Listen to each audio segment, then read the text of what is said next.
Do-si-do. Swinging its head from side to side, a large black bear shuffled toward my husband Dan. Perched on the bench of a wooden picnic table, he was blissfully unaware of the approaching visitor.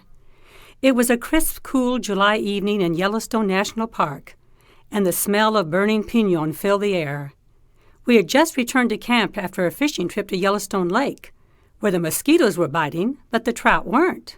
We decided to play slapjack to distract our two nephews and niece from their empty fishing poles.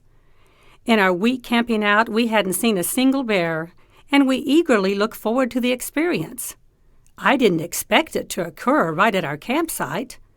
As the bear waddled nearer, I watched, mesmerized with fear, the only one at the table who noticed the bear. The others continued playing cards, intent on being the first person to slap the jack and win the game. Finally, I unloosed my frozen jaw. Bear, I stuttered, as I stood up and pointed behind Dan. Yeah, right, replied Dan, as he turned sideways and saw the bear about 10 feet away. Help, he screamed, and leapt from the picnic table, spilling cards right and left. He gestured at us to follow him toward our green Volkswagen parked nearby. In our panic, we scattered like leaves in a windstorm, intent on getting as far away as we could from the bear. The bear completely ignored us as it sniffed around the table and found nothing to eat. Finally, it meandered down the asphalt path towards the camp bathhouse. We followed at a safe distance.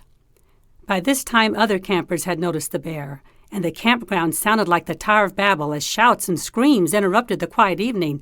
Look out! Bear coming down the path! Run! Call the ranger! An elderly, gray-haired woman with cold cream in her face soon exited the bathhouse door.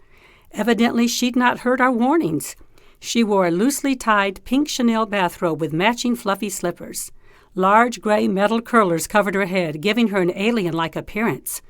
With a towel carefully draped over one arm, she daintily carried her toiletries in a pink cosmetic case. Suddenly, she and the bear were face to face. I don't know who was more surprised. The bear stood up on its hind legs and squalled. The lady threw up her arms and shrieked. The rest of us howled with laughter at the sight. The cosmetic case crashed to the ground, scattering soap, toothbrush, and unused curlers. The woman's robe slid off one shoulder as the wet towel slapped her in the head. She flung the towel aside, spun around, and wobbled away as fast as she could. The panicked bear also changed direction and galloped off the opposite way around the bathhouse. The pair met again on the other side like two square dancers. A cacophony of sounds filled the night air as the lady fled to her campsite, and the bawling bear sprinted for the woods.